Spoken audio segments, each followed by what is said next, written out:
할렐루야. 아멘.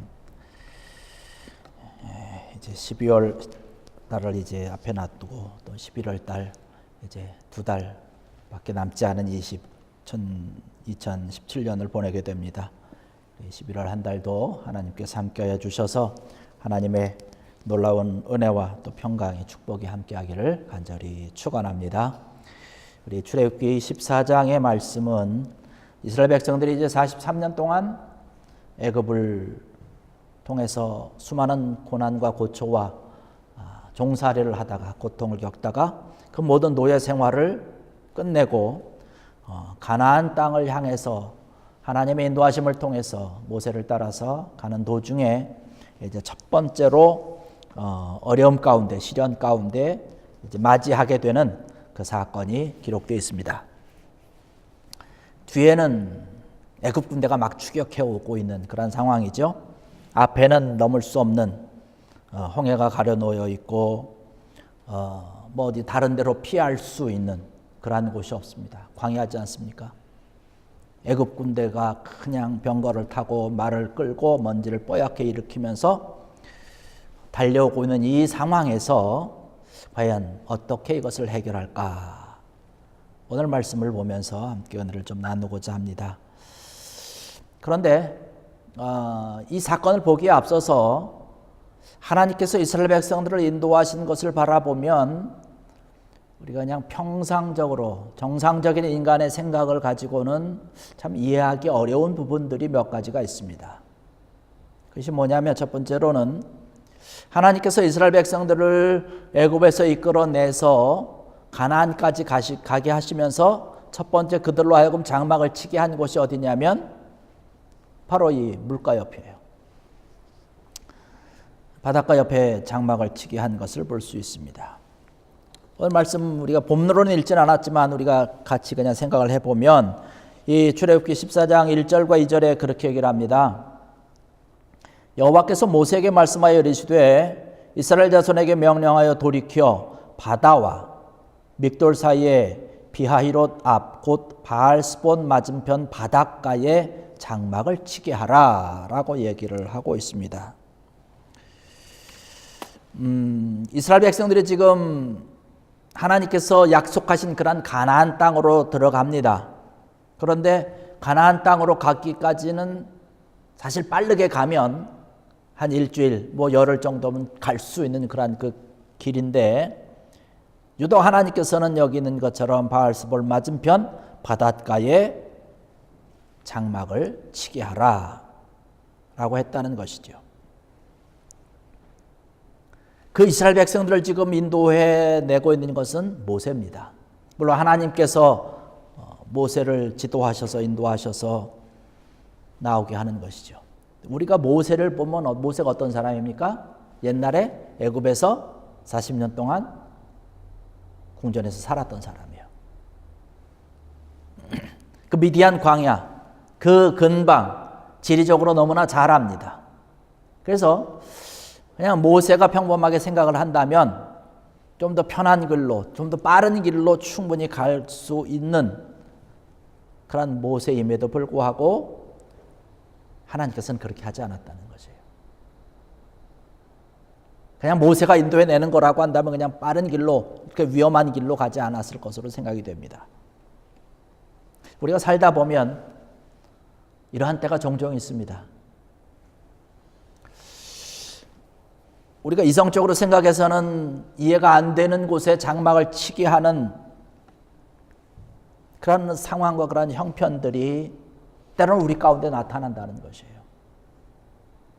하나님께서 지금 이스라엘 백성들을 그렇게 인도하고 있지 않습니까? 왜 그랬습니까?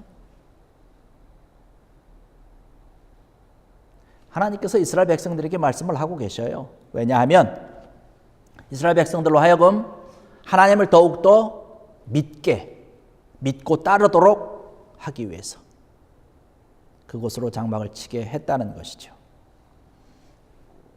마찬가지로 하나님께서 우리의 삶을 인도하시는데 때로는 우리가 이해할 수 없고 때로는 우리가 정상적인 그러한 생각으로는 처리되지 않는 어떤 그러한 일들이 우리 삶 가운데 나타나게 될 때, 또 내가 그러한 것을 행하게 될 때, 또 하나님께서 그렇게 인도할 때에 여러분, 하나님께서 선하고 능력 되시는 하나님의 온전한 인도하심이 우리 삶 가운데 개입하고 있다는 사실을 인정하고 하나님 앞에 기도하면서 달려갈 수 있는 그런 여러분 되기를 주의 이름으로 간절히 축원합니다. 하나님께서 지금 그렇게 인도하고 계시는 것이에요. 또 한 가지를 보면 그런 게 있어요. 왜 하나님께서 다시 바로의 마음을 강팍하게 하셨을까라는 것입니다. 이미 애굽에서 10가지의 재앙을 통해서 완전하게 바로는 무너진 사람이에요. 하나님 앞에 도저히 이제는 뭐 항거하거나 대항하거나 그럴 수 없는 사람입니다. 4절에 오늘 14장 4절의 말씀 보니까 그렇게 합니다. 내가 바로의 마음을 완악하게 한즉 바로가 그들의 뒤를 따르리니 내가 그와 그의 온 군대로 말미암아 영광을 얻어 애굽 사람들이 나를 여호와인 줄 알게 하리라 하심에 무리가 그대로 행하니라. 하나님께서 바로의 마음을 강팍하게 했다는 거예요. 완악하게 했다는 것이죠. 10가지 재앙을 이미 다 받았음에도 불구하고 그 재앙들을 다 잊어버리게 되는 것이죠. 그리고 다시 완악해진 것입니다. 마음이 완악하게 됨을 통해서 죄를 짓는 것입니다. 죄를 지었기 때문에 완악한 것이 아니죠. 이미 완악해졌기 때문에, 강팍해졌기 때문에 그 강팍한 마음으로, 그 완악한 마음으로 죄를 짓게 되는 것입니다. 바로가 하나님 앞에 죄를 지음으로 인해서 강팍한 마음이 있기 때문에 하나님 앞에 대항하고 죄를 짓고 하나님 앞에 계속해서 그 거친 돌이 되어서 그런 여러 가지 고난과 고생을 하게 되는 것이죠. 근데 하나님께서 여기 14장 4절에 있는 그런 말씀과 같이 그렇게 얘기를 하죠. 내가 그와 그의 온 군대로 말미암아 영광을 얻어 애굽 사람들이 나를 여호와인 줄 알게 하리라. 하나님께서 애굽 사람들로 하여금 여호와 하나님께서 정말로 하나님이라고 하는 사실, 그 영광을 얻도록 하기 위해서 애굽뿐만 아니라 그 주변에 있는 그런 모든 나라와 모든 민족들이 이스라엘이라고 하는 그런 민족을 업신여기지 않도록 하나님께서 특별히 그 여러 가지 사건과 형편과 지금 이 상황을 통해서 영광 받으시고 하나님을 나타나고 드러나게 하시는 것이죠. 그러나 그럼에도 불구하고 하나님의 이러한 영광스러운 모습이 있음에도 불구하고 지금 바로는 계속 끊임없이 달려드는 것이에요. 바로는 우리가 사탄으로 생각을 할 수 있습니다.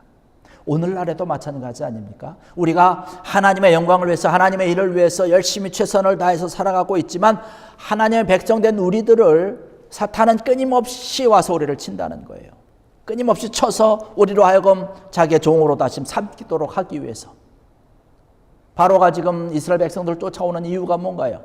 다시금 종으로 삼아야 되겠다는 것 아니겠습니까? 사탄은 이미 예수님께서 십자가에 달려 돌아가시면서 그 순간에 이미 패배한 사탄입니다. 이미 마태복음 25장에 가서 말씀을 보는 것처럼 영원한 지옥을 만드셨는데 그 사탄을 위해서 만들어 놓으신 거거든요. 이 사탄이 그곳에 가도록 이미 정해져 있는데 마지막까지 지금 하나님의 백성들, 성도들에 대한 미련을 버리지 못하고 끝까지 자신의 종으로 삼기 위해서 그냥 이리저리 헤매고 다니고 끝까지 추적하고 있는 그런 모습을 바라봅니다. 바로 바로의 모습이 바로 그렇다라고 하는 것이죠. 끝까지 자기가 완악하게 다 애굽에서 이미 10가지의 재앙을 통해서 자기는 이미 다 망했음에도 불구하고 또 달려들어서 이스라엘 백성들을 종으로 삼기 위해서 달려드는 것입니다. 우리의 상황, 우리의 믿음의 모든 그런 여정 가운데 이러한 일들이 우리 가운데 있을 때에 여러분 믿음으로 기도로 항상 깨어서 승리하는 여러분 되기를 주의 이름으로 간절히 축원합니다. 그 다음에 또 한 가지 의문 드는 게 하나 있어요. 뭐냐면 이스라엘 백성들은요 애굽에서 노예로 살았던 사람입니다. 다른 것 없어요. 그냥 먹고 아침에 일어나서 일하러 가서 그냥 일하다가 집에 와서 또 자고 또 일하고 이런 생활을 계속된 거예요. 그런 무리들이 지금 나간 건데 바로가 여기 말씀 보니까 뭐라고 얘기를 합니까? 거기 말씀 보니까 자기가 가지고 있는 그런 모든 군사들을 다 동원한 걸 볼 수 있습니다. 모든 군대를 다 이끌고 지금 이스라엘을 추격해 온 것이에요. 지금 전쟁이 난 것 아니지 않습니까? 근데 전쟁이 일어난 것처럼 준비하고 달려드는 것이에요. 이스라엘 백성들을 그저 추적하기 위해서 특별히 그냥 이스라엘 애굽 군대를 그냥 편성을 해가지고 병거 여기 말씀 보면은 병거 600승 또 애굽의 모든 그런 병거를 다 거느리고 지금 따라오고 있는 그런 모습을 볼 수 있습니다. 7절의 말씀 보니까 6절 7절 바로가 곧 그의 병거를 갖추어 그의 백성을 데리고 갈새 선발된 병거 600대와 애굽의 모든 병거를 동원하니 지휘관들이 다 거느렸느니라. 전쟁 난 것도 아닌데 이스라엘 백성들은 뭐 싸울 수 없어요. 전쟁하는 그런 군사들이 아닙니다. 그런데 그들을 치기 위해서 지금 군대를 다 동원해서 달려오는 것이에요. 왜 그랬을까라고 하는 것을 생각해 보면 이스라엘 백성들을 의식해서 이스라엘 백성들을 치기 위해서 그런 것이 아니라 바로는 지금 하나님께 대항하는 것입니다. 10번이나 아주 큰 재앙을 맛봤죠. 그래서 자기가 가지고 있는 그런 모든 군대를 다 동원을 해서 내가 하나님, 이스라엘 지키고 있는 그 하나님을 내가 한번 무너뜨려 보겠다라고 하는 사실이에요. 그래서 자기가 동원할 수 있는 그런 모든 군사력을 다 동원시켜가지고 달려가는 것입니다. 이렇게 하면 자기가 승리할 수 있겠다라고 생각을 한 것이죠. 이렇게 달려가는데 과연 누가 우리 앞에 우리의 승리를 막을 수 있겠느냐라고 생각을 하면서 지금 달려가고 있는 것입니다. 우리가 알지만 참 무식한 일 아닙니까? 정말로 어리석은 그러한 일을 행하고 있는 것 아닙니까? 더 많이 장비를 준비하고 더 많은 군대를 준비하고 더 많은 병거를 준비할수록 더 손해만 더 커지는 것입니다. 어느 누구도 하나님께서 정해놓으신 그런 뜻을 꺾거나 바꾸거나 변할 수 있도록 힘을 행사하는 그런 사람은 없습니다. 그러한 적도 없어요. 하나님께서 원하시고 하나님께서 뜻하시면 하나님께서 가시는 것입니다. 그런데 아무리 강한 애굽의 군대, 그때 당시에 애굽 군대는 가장 세계 최고 아니겠습니까? 그런 군대를 동원한다 할지라도 꺾을 수 없는, 할 수 없는 것이에요. 우리가 살아가는 그런 모든 삶과 생활 가운데서 아무리 큰 힘을 가지고 우리가 지혜를 짜내가지고 어떻게 해서 하나님의 뜻을 좀 거스려보고 하나님께서 원하시는데 그것을 좀 대항해보고 하나님 앞에는 한낱 웃음거리밖에 되지 않는다는 것입니다. 코웃음치는 것이죠.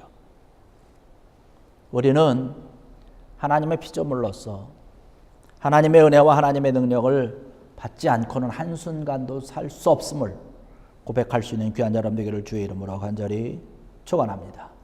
그래서 하나님의 은혜에 하나님의 능력에 감사하면서 순종하면서 살 수 있는 것이죠.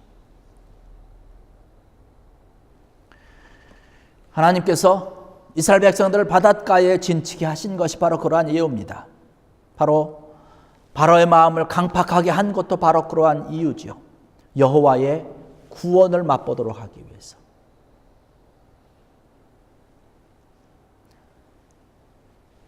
여기 4절에 말씀하는 것처럼 내가 그와 거놓은 군대로 말미암아 영광을 얻어 애굽 사람들이 나를 여호와인 줄 알게 하리라.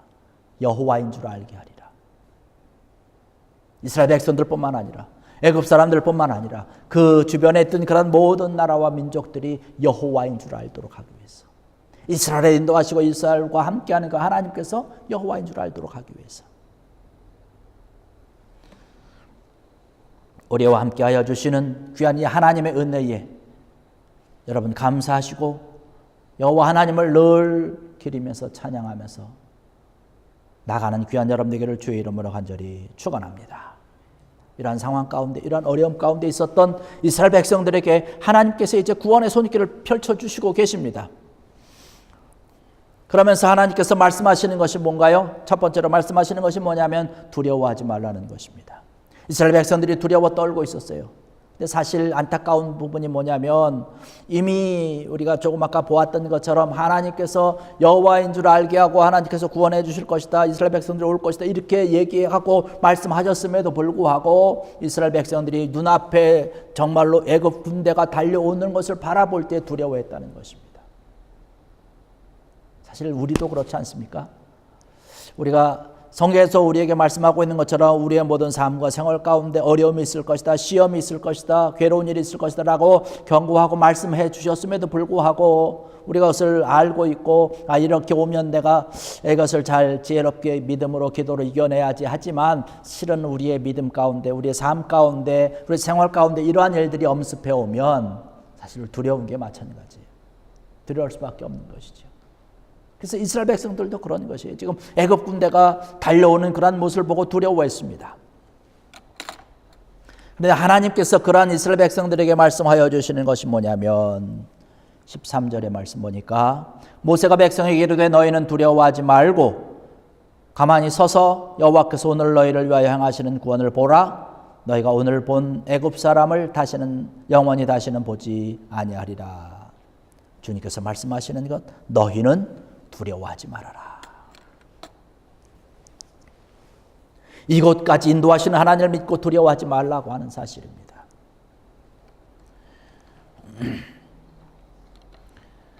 백브레번트라고 하는 그런 목사님이 루마니아가 공산 치하에 있을 때 공산 치하에서 감옥에 갇혔습니다.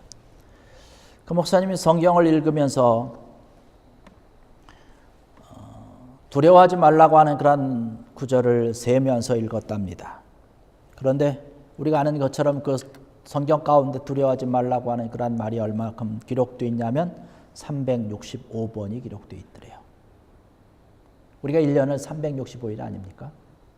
우리가 하루하루 살아가면서 이 말씀을 보면 우리가 살아가는 하루하루의 삶이 때로는 두려움의 연속이라고 하는 이야기도 되는 것이고, 그 아울러서 성경에서 주님께서 우리에게 말씀하여 주시는 것은 두려워하지 말라는 사실입니다. 왜? 하나님이 함께 하시니까, 내가 함께 하니까라고 하는 것이죠. 여러분, 오늘 이 시간에도 우리에게 말씀하여 주시면서 두려워하지 말라고 우리를 위로해 주시는 그 하나님의 음성을 통해서 우리의 모든 삶과 생활 가운데서 위로를 얻으시고 힘을 얻을 수 있는 귀한 여러분 되기를 주의 이름으로 간절히 축원합니다. 하나님의 위로하심과 하나님께서 채워주시는 귀한 은혜가 차고 넘치는 것이죠. 시편 56편의 말씀 보면 그런 말씀이 있습니다. 시편 56편 3절 4절 보면 내가 두려워하는 날에는 주를 의지하리이다. 내가 하나님을 의지하고 그 말씀을 찬송하올지라. 내가 하나님을 의지하였은즉 두려워하지 아니하리니 혈육을 가진 사람이 내게 어찌하리까. 두려워하는 날은 주님을 의지하는 것, 내가 하나님을 의지하고 그 말씀을 찬송하는 것, 내가 하나님을 의지하였은즉 두려워하지 아니하리니 혈육을 가진 사람이 내게 어찌할 것이냐라고 하는 거죠. 사람이 나에게 어찌할 것이냐라고. 하나님께서 함께 해주시는데 애굽 군대가 아무리 최고의 그저 군사력을 가지고 동원하고 달려온다 할지라도 어떻게 할 수 없다는 것이 하나님이 함께 하시기 때문에 그런 것이죠. 우리의 상황과 우리의 형편들이 우리를 힘들게 할 수 있고 우리를 두렵게 할 수 있습니다. 여러 가지 일들로 인해서 우리의 상황과 우리의 형편이 우리를 힘들게 하고 괴롭게 한다 할지라도 오늘 우리에게 주신 이 말씀, 하나님께서 항상 우리와 함께 하심을 통해서 두려움 가운데서 이기고 승리하고 하나님 앞에 감사할 수 있는 귀한 여러분 되기를 주의 이름으로 간절히 축원합니다. 여기 특별히 있는 그런 말씀, 이사야서 41장에 있는 말씀 보면 두려워하지 말라, 내가 너와 함께함이라. 놀라지 말라, 나는 내 하나님이 됨이니라. 내가 너를 굳세게 하리라. 참으로 너를 도와주리라. 참으로 나의 의로운 오른손으로 너를 붙들리라. 이 말씀을 가지고 여러분 이기고 승리하고 위로 얻는, 힘을 얻는 귀한 여러분 되기를 바랍니다. 여러분, 우리가 밤이 있으면 반드시 그 밤은 지나가게 된다는 것이에요. 바람이 부는 그런 날이 있으면 잔잔한, 바람이 없이 그저 잔잔한 그런 날도 우리에게 있다라고 하는 것이에요. 어려움이 있을수록 주님께서 우리에게 말씀하여 주시는 두려워하지 말라고 하는 말씀을 통해서 주님을 바라볼 수 있는 귀한 여러분들에게 주의 이름으로 간절히 축원합니다. 이스라엘 백성들에게 또 말씀하시는 것이 있어요. 너는 잠잠히 있으라는 것이에요. 가만히 있으라고 하는 것입니다. 13절 14절의 말씀 보니까 그렇게 얘기를 합니다. 모세가 백성에게 이르되 너희는 두려워하지 말고 가만히 서서 여호와께서 오늘 너희를 위하여 행하시는 구원을 보라. 너희가 오늘 본 애굽 사람을 다시는 영원히 다시 보지 아니하리라. 여호와께서 너희를 위하여 싸우시리니 너희는 가만히 있을지니라. 우리가 왜 가만히 있어야 될까요? 왜 우리가 잠잠히 있어야 될까요? 하나님께서 싸우시기 때문에 그런 것이에요. 시편 46편의 말씀 보면 10절에 그렇게 얘기를 합니다. 이르시기를 너희는 가만히 있어 내가 하나님 됨을 알지어다. 내가 먼 나라 중에서 높임을 받으리라. 내가 세계 중에서 높임을 받으리라 하시도다. 내가 하나님 됨을 알지어다라고 하는 것이에요. 많은 사람들로 하여금 그것을 알 수 있도록 하나님께서 싸워주시고 하나님께서 함께 하신다라고 하는 그런 귀한 말씀입니다. 우리가 어려움을 당하면 참 어렵고 힘듭니다. 온전한 그런 정신으로 그 여러 가지 일들을 해결하기가 참 어려울 때가 있고 힘들 때가 있어요. 그러나 그럴 때일수록 우리가 주의 말씀을 가지고 잠잠히 가만히 하나님의 말씀, 하나님의 음성을 들을 수 있는 그러한 것이 우리에게 필요한 줄로 믿습니다. 나에게 들려주시는 그런 하나님의 말씀을 통해서 두려워하지 아니하고 가만히 있어서 하나님께서 친히 싸워주시는 그러한 귀한 말씀을 우리가 들어야 된다는 거예요. 하나님께서 이스라엘 백성들이 지금 그러한 말씀을 하고 있는 것입니다. 주님께서도 십자가를 앞에 놓고 얼마나 큰 두려움 가운데 있었습니까? 얼마나 그 괴로움 가운데 있었습니까? 심한 그런 고민을 하시면서 주님께서 하셨던 것은 뭐냐면 조용하게 산으로 가서 기도하시는 것이에요. 하나님 앞에 꿇 엎드려서 기도하고 부르짖었던 것을 볼 수 있습니다. 하나님의 말씀을 들어야 되는 것이죠. 하나님께서 말씀하시는 대로 우리가 행하는 것입니다. 오늘 15절 16절의 말씀 보면 하나님께서 이스라엘 백성들에게 모세에게 말씀하시는 것을 볼 수 있습니다. 여호와께서 모세에게 이르시되 너희는 어찌하여 내게 부르짖느냐. 이스라엘 자손에게 명령하여 앞으로 나아가게 하고 지팡이를 들고 손을 바다 위에 내밀어 그것이 갈라지게 하라. 이스라엘 자손이 바다 가운데서 마른 땅으로 행하리라. 할렐루야. 하나님께서 말씀하여 주시는 것을 우리가 듣는 것입니다. 모세가 하나님의 말씀을 들으면서 하나님의 음성을 들으면서 이스라엘 백성들을 홍해 가운데로 마른 땅으로 지나가게 인도했던 것을 바라볼 수 있습니다. 하나님의 말씀을 듣는 것입니다. 하나님의 음성을 듣는 것이에요. 가장 중요한 것. 우리가 신앙생활하고 믿음 생활하면서 가장 중요한 것은 뭐냐면 내 삶 가운데 기적을 일으킬 수 있는 것이 뭐냐면 하나님의 음성이 내 마음에 들리는 것입니다. 하나님의 말씀이 내 귀에 들려지는 것이에요. 똑같은 말을 해도 똑같은 설교를 해도 어떤 사람은 이것이 하나님의 음성으로 들려지고 어떤 사람은 그렇지 않습니다. 하나님께서 아무리 말씀하여도 두려워하지 말라, 잠잠히 있어, 가만히 있어, 너는 하나님께서 살아계신 그러한 역사를 바라볼 것이다. 아무리 하나님께서 말씀하셔도 하나님의 음성으로 듣지 않습니다. 믿지 못합니다. 그리고 두려워하고 떨고 있는 것이에요. 하나님께서 오늘 들려주는 이 귀한 말씀이 주님의 말씀으로 들려지는 귀한 여러분 되기를 주의 이름으로 간절히 축원합니다. 성경의 말씀을 보면 하나님의 말씀, 하나님의 음성을 들었기 때문에 하나님의 위대한 믿음의 사람들이 되었던 것을 바라볼 수 있습니다. 아브라함도 믿음의 조상이 되고 축복의 조상이 될 수 있었던 것은 하나님의 음성이 들려졌기 때문에 그런 것이에요. 자기의 가슴으로, 마음으로, 심령으로 받았기 때문에 하나님의 놀라운 기적을 일으켰던 것을 바라볼 수 있습니다. 홍해가 갈라지기 전에 하나님의 말씀이 들렸어요. 하나님의 말씀이 들리고 모세가 그 말씀대로 행했던 것을 볼 수 있습니다. 믿음의 귀한 믿음을 가지고 주의 말씀을 들을 때에 기적의 역사가 우리 모든 삶 가운데 나타난다는 사실입니다. 그리고 우리는 하나님께서 말씀하여 주시고 하나님께서 행하시는 그 구원을 바라보는 것이에요. 여기 13절에 있는 그런 것처럼 뭐라고 얘기를 합니까? 오늘 너희를 위하여 행하시는 구원을 보라 라고 말씀하고 있어요. 여호와께서 행하시는 그런 구원을 보라는 것이에요. 구원을 보라는 것입니다. 우리의 모든 살아가는 그런 삶과 생활 가운데서 어려움이 있고 힘든 일이 있고 괴로운 일이 있을 때에 이러한 모든 것 가운데서 우리를 구원해 주시는 하나님을 바라볼 수 있는 귀한 믿음의 눈으로 주님 앞에 달려갈 수 있는 귀한 여러분 되기를 주의 이름으로 간절히 축원합니다. 우리의 모든 삶에 때로는 어려움이 있을 수 있고요, 힘든 일이 있을 수 있어요. 하나님께서 애굽 사람들 가운데서 노예로 살던 이스라엘 백성들을 430년 만에 구원해 내셨 그 하나님이심에도 불구하고 그 바로 어려움이 있고 힘든 일과 괴로운 일이 그 삶 가운데 있었습니다. 하나님이 직접 인도하는 그러한 이스라엘 백성들의 삶에도 이러한 것들이 있었을 텐데 우리의 삶에 그러한 일이 없을까요? 괴로운 일이 없을까요? 힘든 일이 없을까요? 더 많이 있지요. 이럴 때 오늘 우리가 들려주신 말씀, 두려워하지 말아라, 가만히 있어 하나님의 음성을 들어라, 여호와의 구원을 바라보라고 하는 그런 귀한 믿음을 가지고 주의 말씀을 들음으로 늘 여러분의 모든 삶과 생활 가운데서 승리하는 귀한 여러분들 되시기를 주의 이름으로 간절히 축원합니다. 기도하시겠습니다. 오늘 들은 말씀을 기억하시고